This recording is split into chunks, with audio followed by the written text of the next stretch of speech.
Many religions associate spiritual qualities to the human mind. These are often tightly connected to their mythology and ideas of afterlife. The Indian philosopher sage Sri Aurobindo attempted to unite the Eastern and Western psychological traditions with his integral psychology, as have many philosophers and new religious movements. Judaism teaches that Moch Shalit al-Halev, the mind rules the heart. Humans can approach the divine intellectually, through learning and behaving according to the divine laws enclosed in the Torah, and use that depth logical understanding to elicit and guide emotional arousal during prayer. Christianity has tended to see the mind as distinct from the soul, Greek nous, and sometimes further distinguished from the spirit. Western esoteric traditions sometimes refer to a mental body that exists on a plane other than the physical. Hinduism's various philosophical schools have debated whether the human soul, Sanskrit Atman, is distinct from, or identical to, Brahman, the divine reality. Taoism sees the human being as contiguous with natural forces, and the mind as not separate from the body. Confucianism sees the mind, like the body, as inherently perfectible. Buddhist teachings explain the moment-to-moment manifestation of the mind stream. The components that make up the mind are known as the five aggregates, that is, material form, feelings, perception, volition, and sensory consciousness, which arise and pass away continuously.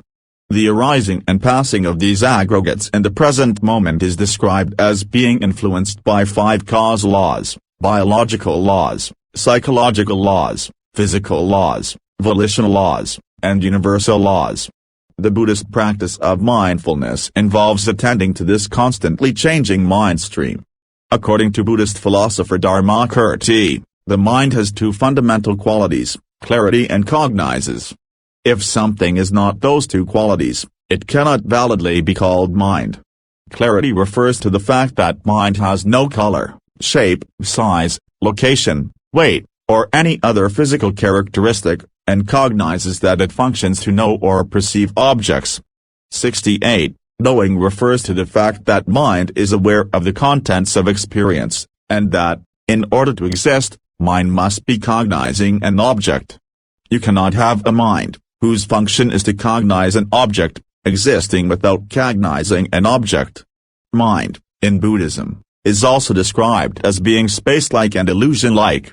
Mind is space-like in the sense that it is not physically obstructive. It has no qualities which would prevent it from existing. In Mahayana Buddhism, mind is illusion-like in the sense that it is empty of inherent existence. This does not mean it does not exist, it means that it exists in a manner that is counter to our ordinary way of misperceiving how phenomena exist, according to Buddhism. When the mind is itself cognized properly, without misperceiving its mode of existence, it appears to exist like an illusion. There is a big difference however between being space and illusion and being space-like and illusion-like. Mind is not composed of space, it just shares some descriptive similarities to space. Mind is not an illusion, it just shares some descriptive qualities with illusions. Buddhism posits that there is no inherent, unchanging identity, inherent I, inherent me, or phenomena, ultimate self, inherent self, Atman, soul, self-essence, Jiva, Ishvara, humanness essence, etc., which is the experiencer of our experiences and the agent of our actions. In other words, human beings consist of merely a body and a mind, and nothing extra. Within the body there is no part or set of parts which is, by itself or themselves, the person. Similarly, within the mind there is no part or set of parts which are themselves the person. A human being merely consists of five aggregates, or skandhas and nothing else. In the same way, mind is what can be validly conceptually labeled onto our mere experience of clarity and knowing. There is something separate and apart from clarity and knowing which is awareness, in Buddhism. Mind is that part of experience the sixth sense door, which can be validly referred to as mind by the concept term mind. There is also not objects out there, mind in here, and experience somewhere in between. There is a third thing called awareness which exists being aware of the contents of mind and what mind cognizes. There are five senses, arising of mere experience, shapes, colors, The components of smell, components of taste, components of sound, components of touch, and mind as the sixth institution. This means, expressly, that there can be a third thing called awareness and a third thing called experiencer who is aware of the experience. This awareness is deeply related to no self because it does not judge the experience with craving or aversion. Clearly, the experience arises and is known by mind, but there is a third thing called sati. What is the real experiencer of the experience that sits apart from the experience and which can be aware of the experience in four levels? Bahasathipath Anusata, body sensations, changes of the body-mind. Mind, contents of the mind. Changes of the body-mind. To be aware of these four levels one needs to cultivate equanimity toward craving and aversion. This is called vipassana, which is different from the way of reacting with craving and aversion. This is the state of being aware and equanimous to the complete experience of here and now.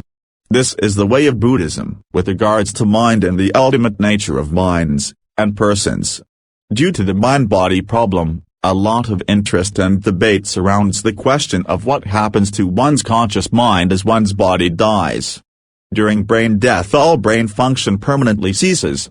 According to some neuroscientific views which see these processes as the physical basis of mental phenomena, the mind fails to survive brain death and ceases to exist. This permanent loss of consciousness after death is sometimes called eternal oblivion. The belief that some spiritual or incorporeal component, soul, exists and that it is preserved after death is described by the term afterlife.